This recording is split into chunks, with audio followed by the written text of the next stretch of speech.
Hello, ladies and gentlemen. My name is Greg Michalowski from ForexLive.com. If you've been a follower of Forex Live, you've probably heard me say defining limited risk 100, if not thousands of times. What does that mean? Why is it so important to me? That's what I'm going to talk about in this video.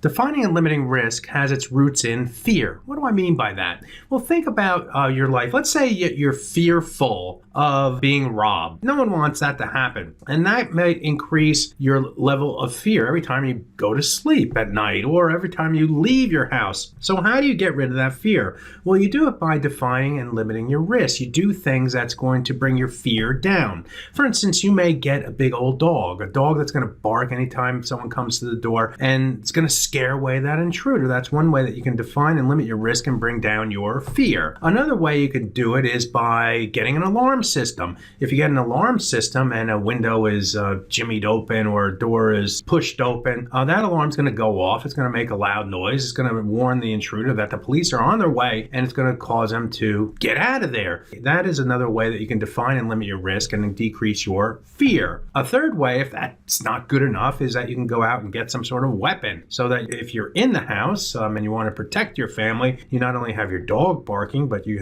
have your alarm going off, but you also may have a gun that's going to be able to either scare away the intruder or something worse. And that's another way that you can define, limit your risk and decrease your fear.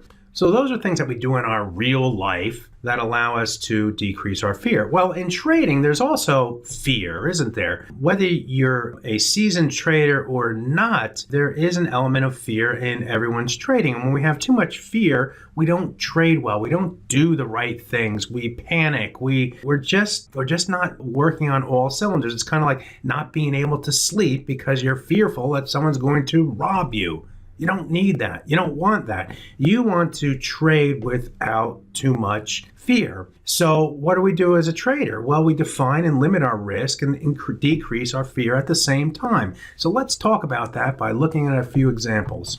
This is the euro dollar chart. It's an hourly chart, but on that chart, I put an overlay of the daily moving average. This is a 100-day moving average, a technical level that a lot of traders follow, a lot of traders use to help define and limit their risk and decrease their fear. And so we can see when the market went to the upside yesterday and came up to this 100-day moving average, we saw traders put on shorts against that level. Why? They were defining and limiting their risk against the 100-day moving average in case the price moved higher. So traders were selling up here with risk, let's say, at the 108.19 level. Why the 108.19 level? Well, if you go to the daily chart of the euro versus US dollar and you look at this move down from the November high to the low that we saw in the beginning of January, the 50% retracement comes in at the 1.0819, the 19 level. This is the 100-day moving average. And so those two are very close together, and that allows traders to define and limit their risk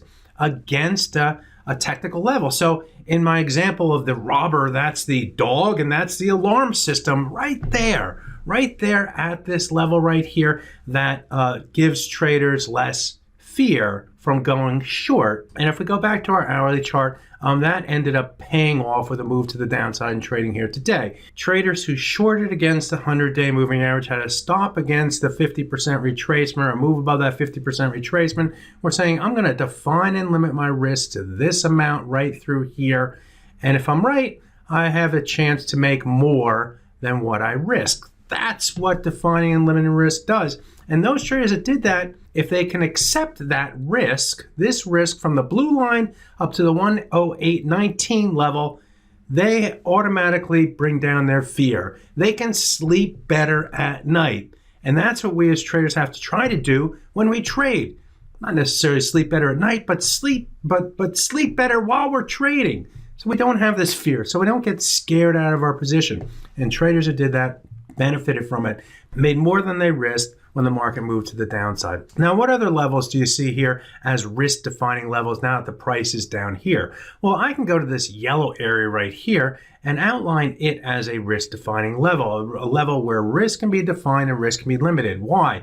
Well, because we have this swing high here, we have the swing high here, a swing high here, swing high here, swing high here, and then we move above it and we have a swing low here, a swing low here, and then we move below it and we have a swing high right through here. And so it's a level that the market or area that the market has been using to define and limit their risk. If it goes above, it's more bullish. If it goes below, it's more bearish. And it can be a risk defining level that's ahead of the 100-day moving average.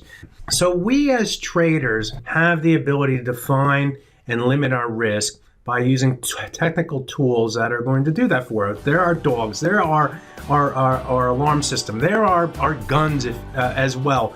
And they allow us to decrease our fear. And when we have less fear, we're going to trade better. If you like this video, give it a thumbs up. If you don't like it, give it a thumbs down. My name is Greg Michalowski. Good fortune with your trading.